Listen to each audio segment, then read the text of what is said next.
한 주간 블록체인의 세상을 움직이게 만든 이슈를 함께 체크해보는 시간, 블록체인 키워드입니다. 안녕하세요. 오늘도 비브릭의 권용진 이사님 나오셨습니다. 안녕하세요. 안녕하세요. 자, 그럼 먼저 첫 번째 키워드부터 살펴보도록 하겠습니다. 함께 보시죠. 페이팔입니다. 이 첫 번째 키워드 페이팔에 대해서 좀 이야기 나눠보도록 하겠습니다. 페이팔 하면은 전 세계 쉽고 빠른 결제라고 알고 있는데요. 우리 이사님께서 조금 더 설명해 주시죠. 페이팔은 사용자가 3억 5천 명이나 되는 글로벌 결제 기업입니다. 네. 이번에 체크아웃 위드 크립토, 그러니까 크립토로 이제 돈을 내겠다라는 서비스를 출시한다고 발표했는데요. 이래서 이제 미국 소비자가 암호화폐를 이용해서 전 세계 수백만 온라인 가맹점에 결제를 할 수 있게 되었습니다. 페이팔이 발표를 한 게 3월 30일인데요. 네. 이때 비트코인이 열흘 만에 5만 9천 달러를 기록했습니다. 국내 경우에는 그날 이제 7천만 원을 재돌파하면서 비트코인이 이제 신고가를 경신하게 됩니다. 네, 그럼 이렇게 모든 코인이 다 가능한 건가요? 그렇지는 않습니다. 아무래도 유동성이 높은 비트코인, 이더리움, 비트코인 캐시, 라이트코인을 보유한 고객들의 경우만 가능한 상태입니다.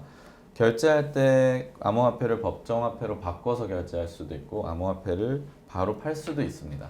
네, 그럼 이렇게 신용카드와 직불카드의 이 역할을 대신한다라는 거죠. 맞습니다. 페이팔 현재 CEO인 댄 슐만은 This is the first time you can seamlessly use cryptocurrency in the same way as a credit card or a debit card inside your PayPal wallet. 이라고 말을 했습니다. 네. 신용카드와 직불카드를 사용하는 것처럼 페이팔 지갑에서도 바로 암호화폐를 사용할 수 있게 하겠다라는 것인데요. 그날 페이팔에 앞서서 비자도 자사의 스테이블 코인인 USDC를 이용해서 결제 네트워크에서 거래할 수 있도록 하였다고 합니다. 네. 자, 이렇게 말씀을 들어보고 있는데요. 이 페이팔에 대해서 좀 생소하신 분들도 좀 많으실 것 같아요. 어떻게 이사님은 지금 페이팔을 사용하고 계신가요? 페이팔 저는 미국에 있을 때부터 굉장히 많이 사용을 했고요. 페이팔에 제가 개인적으로 사용할 때 최고의 장점은 어떤 회사든 새로 보는 쇼핑몰이든 페이팔에 로그인만 하면은 결제를 쉽게 할 수 있는데요. 이래서 미국뿐만 아니라 캐나다, 일본, 영국 이런 곳에서도 쉽게 결제를 할 수 있어서 저는 페이팔을 굉장히 애용하고 있습니다. 심지어 인터넷을 통해서 이메일로 돈을 주고받을 수 있어서 페이팔이 해외에서는 굉장히 많이 사용하고 있습니다. 자, 이렇게 페이팔이 결제 서비스와 인터넷 속 은행의 역할을 하고 있다고 보면 되는 거죠? 그렇습니다. 페이팔을 쓰면은 물론 수수료가 좀 들기는 네. 하는데요. 그래도 한국처럼 계좌번호를 알려준다던가 개인정보, 전화번호 등을 알려주는 것을 꺼려하는 이제 해외 고객들 같은 경우에는 단순히 이제 이메일이나 페이팔 아이디만 알려줘도 바로 돈을 보내고 주고받을 수 있기 때문에 훨씬 안전한 거래 방법이라서 유저들이 선호를 하고 있습니다. 이제 우리나라에서는 또 국내 은행 또는 카드와 연계를 해서 이제 페이팔이 들어오면서 송금이나 입금, 인출하는 서비스도 이제 시작을 하게 되는데요. 특히나 제일 큰 거는 아마존에서 페이팔이 가장 많이 사용되고 있습니다. 네. 네, 아마도 이렇게 페이팔뿐만이 아닐 겁니다. 코인으로 물건을 사고 팔 수 있는 세상이 왔다라는 것은 결국 더 많은 기관과 투자자들의 이 관심이 쏠린다라는 이야기일 것 같습니다. 자, 저희 블록체인 위드 어스는 코인의 가격 변동 폭뿐만이 아니라 이 변화무쌍하게 돌아가고 있는 이슈와 또 뉴스들까지도 정확하게 짚어드리도록 하겠습니다. 블록체인 위드 키워드 암호화폐 과세입니다. 이 코인 시장이 성황을 이루면서 이제 가상자산을 비롯해서 암호화폐도 세금을 내야 하는 거죠? 작년 12월 암호화폐 양도 차익에 대한 과세 법안이 국회 본안을 거쳐서 공표가 되었는데요. 이는 이제 2022년 1월 1일부터 암호화폐를 이용한 양도 소득 혹은 대여 소득에 대한 부분을 신고를 하고 기타 소득으로 분류해서 과세를 한다고 밝혔습니다. 네, 지금 말씀하신 것처럼 내년 1월 1일이면은 날짜가 좀 남아 있는데 과연 얼마를 내야 할까요? 암호화폐 투자로 수익을 올린 사람은 250만 원이 넘는 경우에는 20%의 기타 소득세를 납부해야 한다고 국세청에서 밝혔습니다. 만약에 팔지 않더라도 이걸 증여하거나 상속을 하는 경우에도 똑같이 세금을 내야 하는데요. 그러면은 이제 지금 암호화폐를 가지고 있는 사람들은 다 팔아야 되느냐? 네. 그건 아니고요.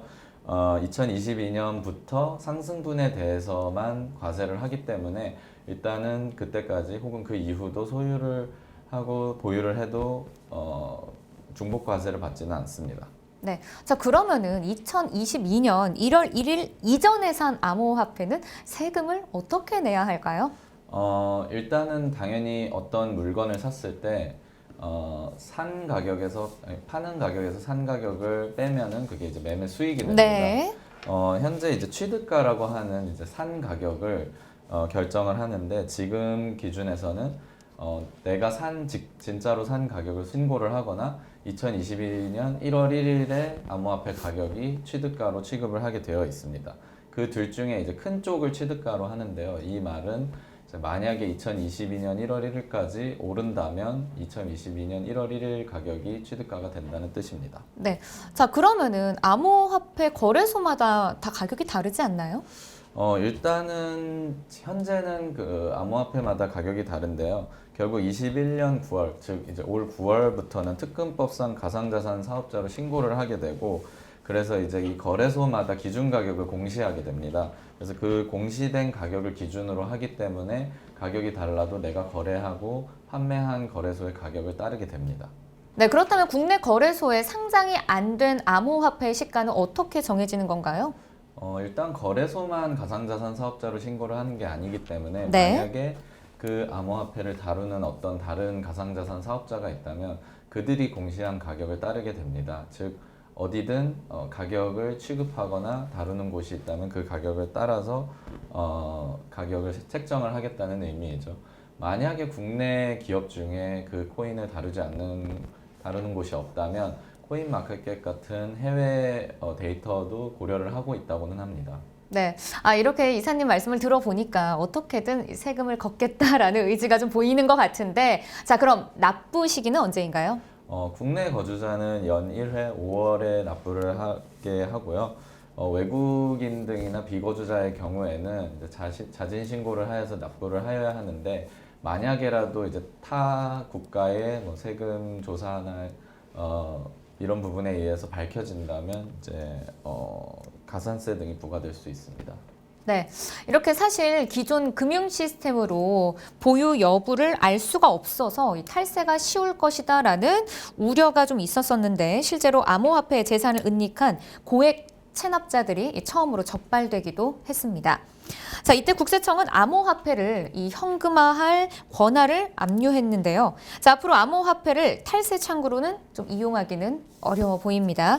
자, 주식과 과세 차별에 대한 목소리와 해외 거래소 이용에서 실효성에 대한 지금 의문이 좀 나오고 있습니다. 자, 그거에 대해서 어떻게 생각하십니까? 맞습니다. 현재 해외 거래소를 사용하면은 국세청에서 사실상 추적을 하기는 어렵습니다. 그렇기 때문에 투자자들이 직접 자신의 매수 매도 가격을 계산을 해서 신고를 하는 방식을 이용하는데요. 특히나 뭐 코인마켓캡 같은 해외 가격 데이터를 이용해서 직접 신고를 하여야 하는데, 네. 뭐 현재 상황에서는 뭐 직접적으로 체크를 하거나 추적을 하지는 않지만 만약에 추후에라도 이런 부분들이 밝혀진다면 가산세가 부여될 수 있기 때문에 신의 성실하게 세금을 부과하는 것이 더 좋을 것이라고 생각합니다. 네. 자, 그럼 지금까지 두 번째 키워드 암호화폐 과세에 대해서 이야기 나눠봤습니다. 자, 그럼 이제 세 번째 키워드로 가보도록 하겠습니다. 함께 보시죠. 블록체인 위드 키워드 레이저 아이즈. 네, 레이저 아이즈네요. 자, 저도 트위터에서 좀 본 적이 있어요. 이 눈 모양을 레이저로 좀 표시하는 건데 맞죠, 이사님? 네, 맞습니다. 트위터에 눈에 이제 빨간색 레이저 표시를 넣으면서 네. 이제 비트코인이 10만 불을 간다라는 걸 지지하는 그 이제 파이팅인 거죠, 그렇죠. 일종의. 지지하는 사람들끼리 이제 서로 이제 응원을 하는 네. 그런 프로필 사진인데요. 최근에 이제 셀럽인 페리스 힐튼이 자신의 트위터 프로필 사진을 레이저 아이즈로 변경을 하면서 굉장히 화제가 되고 있습니다. 그 비트코인을 굉장히 많이 매수한 걸로 유명한 마이크로 스트래티지의 CEO 마이클 세일러가 If you don't understand laser eyes, you don't understand Bitcoin. Welcome to the team, 페리스 힐튼. 페리스 힐튼이 오늘 응원하고 환영하는 그런 메시지를 보냈습니다. 그러면서 어떻게 보면 비트코인 지지자들을 팀이라고 부르면서 웰컴 투 팀이라는 말을 하였습니다. 이 정도면 전 세계인들의 비트코인에 대한 관심이 어마어마하다고 할 수 있을 것 같습니다. 그렇죠. 아마 이 정도면은 내가 비트코인에 관심이 있다, 없다라는 걸 대놓고 좀 보여주는 것 같은데, 자, 그럼 이렇게 레이저 아이즈를 표시한 분들 중에서 저희가 알만한 사람들은 또 누가 있을까요? 네, 아무래도 가장 유명한 사람은 이제 일론 머스크, 그리고 코인쉐어스의 CSO 멜텀 드리머스, 그리고 블록스트림의 CSO 샘슨 모우가 있습니다. 네, 아마 이렇게 10만 달러가 되기를 원한다라는 것은 10만 달러까지 갈 거다라는 이 기대감이 좀 있을 것 같은데요.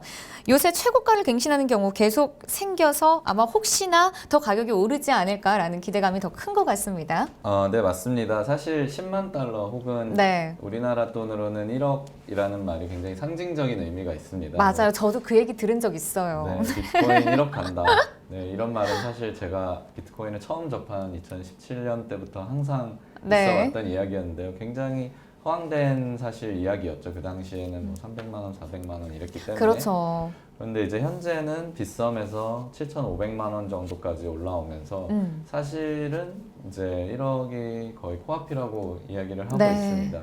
그렇기 때문에 지지자들 사이에서도 굉장히 흥분을 하고 조금 더 가자라는 이야기를 하고 있는 것 같습니다. 네, 이처럼 SNS에서 보여지는 유명인들의 말과 행동이 또 엄청난 영향력을 가지고 있는데요. 자, 이 때문에 잘못 판단을 하면 어떡하지라는 생각이 들 것 같습니다. 네, 맞습니다. 뭐 사실 이 유명인들을 따라서 투자하는 것 자체를 지양을 하긴 해야 되는데요. 네. 실제로 경제 전문지 포브스에 의하면 머스크의 트위터 계정이 영향력이 있는 정도가 아니라 그냥 시장을 움직이는 그런 파워를 가지고 있다라고 이야기를 합니다. 페리스 힐튼이든 레이저 아이즈든 영향력은 굉장히 크지만 그 판단은 사실 투자자의 몫입니다. 결국에 투자자들이 좀 더 깨어있고 시장을 지켜보면서 이런 부분들에 조심히 리스크를 관리를 해야 될 것 같습니다. 독일의 함부르크대 블록체인 리서치 랩에서 머스크의 트위터 활동이 어떻게 암호화폐 시장을 움직이나라는 보고서를 이렇게 썼다고 합니다. If a single tweet can potentially lead to an increase of 111 billion in Bitcoin market cap, a different tweet could also wipe out in a similar value. 네, 그럼 제가 권 이사님의 이 영어를 좀 해석해 드리도록 하겠습니다. 이렇게 트윗 하나가 비트코인 시가총액을 1,110억 달러를 뛰게 만들 수 있다면 다른 트윗 하나에 그만큼의 시가총액이 날아가는 일도 가능하다라는 이야기입니다. 자, 블록체인 위드어스 키워드 오늘은 여기까지입니다. 오늘도 함께해 주신 권용진 대표님 고맙습니다.